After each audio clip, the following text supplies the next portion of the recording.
Okay, guys, I'd like to welcome you guys back to the Awakening Mind. Again, my name is Greg, and we was talking about homeless shelters and being on the streets and what things we need. Mm.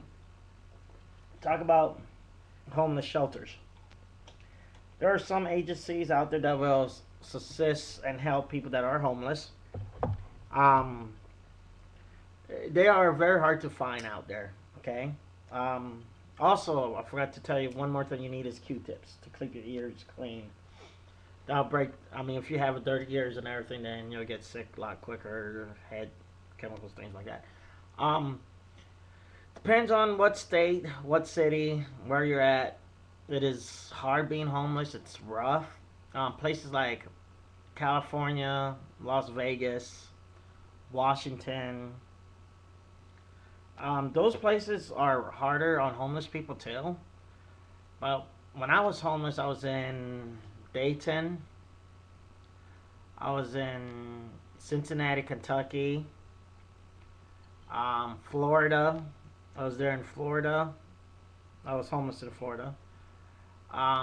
Oregon, Washington, California, and also Las Vegas. The most one I liked about being homeless was in Las Vegas, and then also Washington.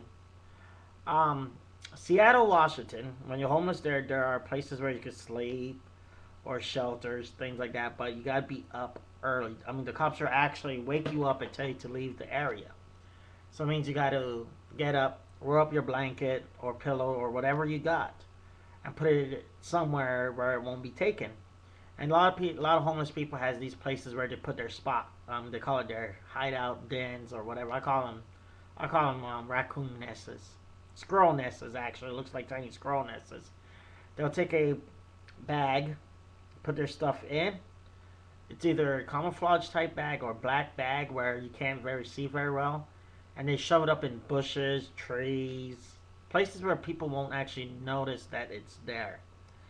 Never put your stuff next to trash cans because they'll get thrown away. Some homeless people does not go through other people's stuff. I mean, I don't know. It's the way they are. Homeless people does not steal from other homeless people. It all depends on if they like you or not. Some of them are in groups. I mean, you can see three, four, five people helping each other out, being on the streets. Mm. And we will get to those later. Those are the Vegas people. Those are awesome. Then I'll talk about my experience being homeless in Vegas.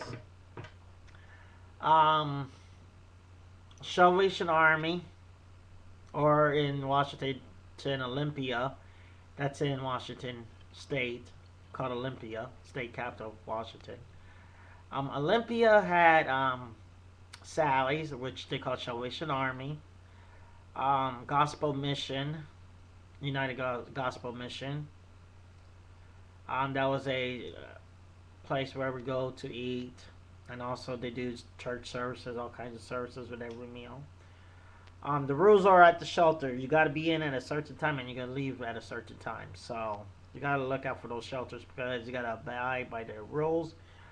Um, Salvation Army, you could stay there for free, but then after a while, they'll try to get you either on Social Security or your food stamps, things like that. And then after that, you gotta pay like a quarter a night to stay there, or 75 cents, $1 a night. Certain shelters do charge, and they tell you that they don't charge, but actually there are shelters that do charge. You gotta come up with money for a month. That's why there's a lot of panhandling and everything else for beer, money, things like that. But it actually pays for the shelter. Inside the shelter, some of them are clean, some of them are dirty, but they say it's clean. I mean, I've been through so much shelters, it's not funny. I'd rather sleep outside, which I did in Vegas, and we'll get to the Vegas part later. Other than that, find your local agency, look for a shelter, stay warm, stay clean, and I just got an email. So just stay clean, be safe, and just bye bye what they say. Bye bye the rules that you make it through the day, night. Every day it's a venture. Every day I know it's kind of hard being homeless, being on the street. I know how it is. I was there.